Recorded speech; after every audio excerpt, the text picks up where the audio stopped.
안녕하세요. 오늘은 예고해드린 그 기본적인 형태를 기반으로 더 심화 내지는 발전시킨 버전의 그런 이력서에 대해서 좀 다뤄보도록 하겠습니다.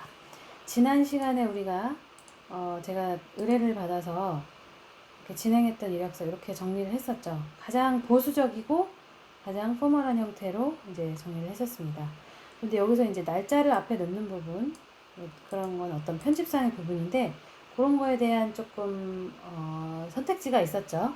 제가, 요번에 가져온 요런 거 같은 경우에는, 이렇게 날짜는 좀 뒤로 뺀 경우예요. 그래서 보시면, 일단 이름 들어갔고요. 여기에 이제 개인정보 이렇게 들어갔습니다. 다시 한번 강조드리지만, 캐나다 전화번호, 캐나다 주소 아니면 넣지 마세요.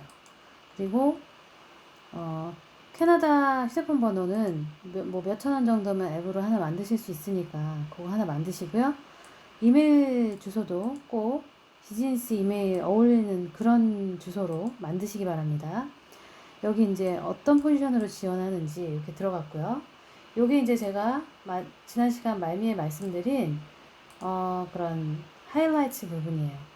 이런 나머지 내용이 쭉 다 작성이 되셨다면 요걸 기반으로 여기에서 내가 가장 강조하고 싶은 그런 내용이 무엇인가 요걸 뽑아서 딱 내 강점은 이거야 라고 딱 이렇게 먼저 요약적으로 던져주는 거죠.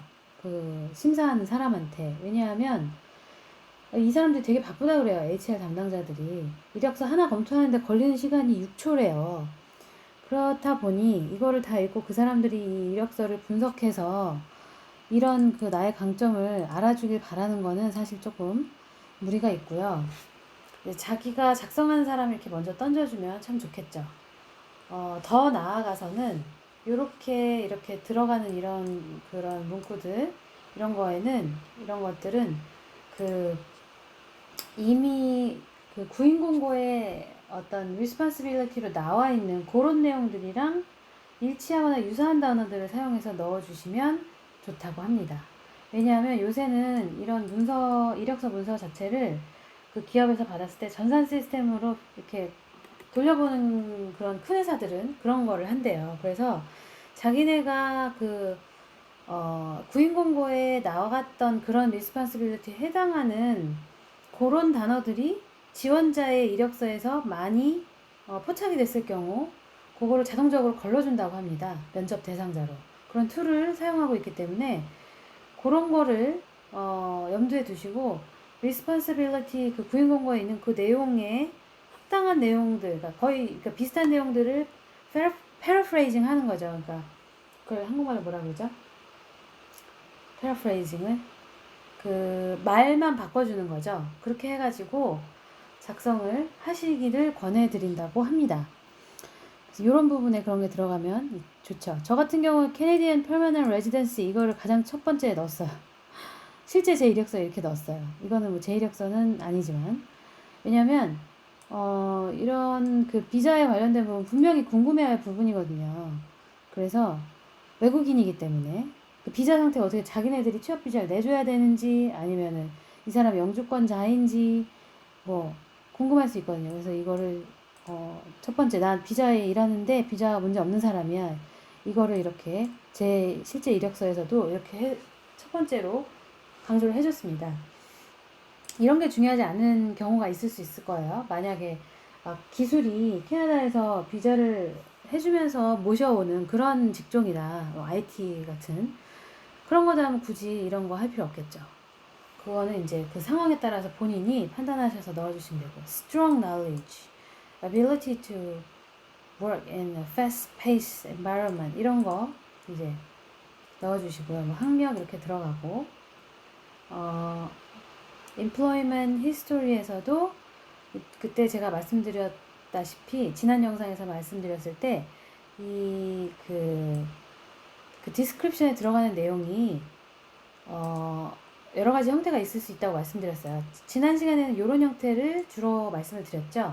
그분이 어떤 매니지먼트 관련된 일을 하셨던 분이어서 이렇게 서술하기가 용이했었어요. 동사를 먼저 넣어가지고 managed, organized, 뭐 developed 또는 뭐 built 뭐 이렇게 해가지고. 근데 이런 경우도 있을 수 있어요. 이게 뭐 덴탈 테크니션이었다 이랬을 때 어느 랩이었고 어디에 있는 거였고 어디 뭐 기간은 이렇게 된다 뭐 이랬을 때 여기서 이 사람이 덴탈 테크니션이었다면 사실 뭐 이 사람이 했는지는 사실 뭘 했는지는 뻔하잖아요.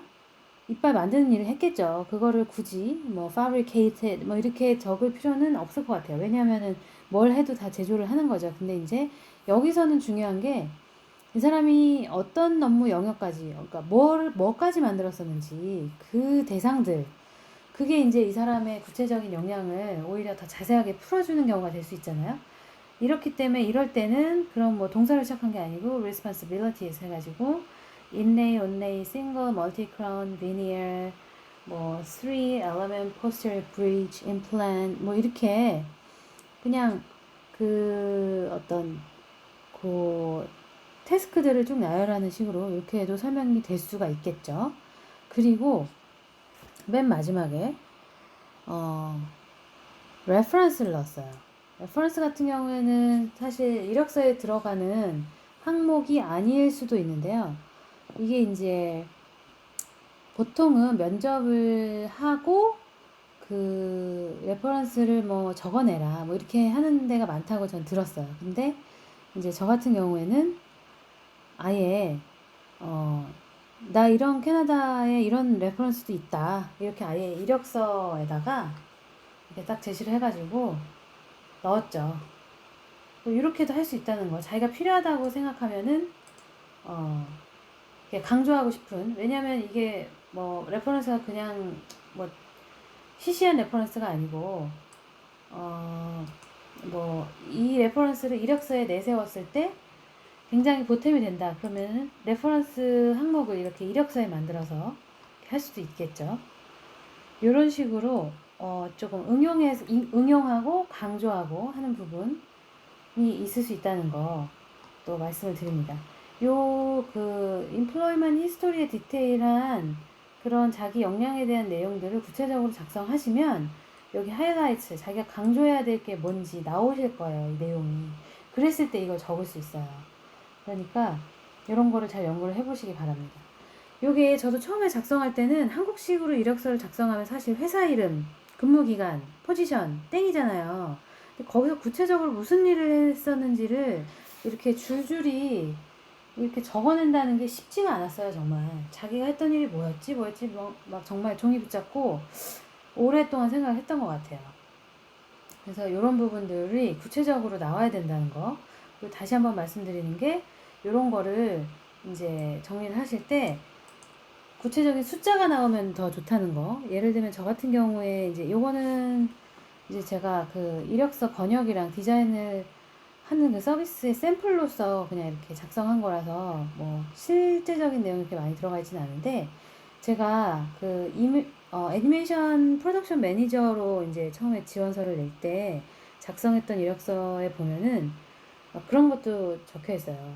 제가 이제 운영했던 팀을 이제 없었던 팀을 새로 만드는 그런 역할까지 하면서 이제 매니지먼트 했거든요. 그래서 처음에 인력이 내가 담당했던 팀 2명이었는데 뭐 제가 인터내셔널 하이어링까지 제가 진행을 해가지고 뭐 22명으로 팀 늘렸었고 총 뭐 라이팅 팀 뭐 또 에셋 팀, 아트 팀 이렇게 세 가지 팀을 매니지먼트를 하면서 총 매니지먼트 했던 전체 아티스트 인력이 뭐 40여 명이었고 뭐 이런 거 다 구체적으로 적었거든요. 그런 게 많이 도움이 된다고 합니다. 그래서 되도록 디테일한 정보를 주시면 더 취업에 도움이 되겠죠. 자, 여기까지 오늘 말씀을 드릴게요. 이런 이제 이력서 샘플이라든지 이런 것들을 제가 좀 공유를 하면 좋을 것 같은데 이런 것도 그렇고 공유를 하면 좋을 것 같은데 이 첨부 파일을 올릴 수 있는 기능을 제가 못 찾는 건지 아니면 원래 유튜브에 없는 건지 이런 걸 어떻게 공유해야 될지 모르겠어요. 이런 거 공유를 해드리면 다운받으셔가지고 좀 해보실 때 도움이 될 것 같은데, 이렇게 기본적인 형태 이런 이력서 같은 경우에는 도움이 되실 것 같은데, 이런 거는 제가 좀 고민을 해봐야 될 것 같아요. 그래서 만약에 어떤 아이디어가 있으시면 댓글로 알려주시면 제가 또 생각을 해보겠습니다. 저도 좀 되도록 많은 도움을 드리고 싶은데 이런 걸 어떻게 해야 될지 잘 모르겠네요. 저도 이제 또 생각을 좀 해봐야 되는 부분인 것 같아요. 자, 그러면 영문 이력서 작성하시는 모든 분들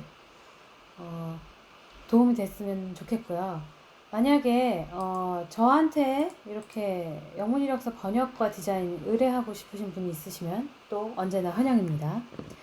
이 설명란에 제 이메일 주소 항상 나가고 있으니까 또 그쪽으로 연락 주시면 됩니다. 감사합니다.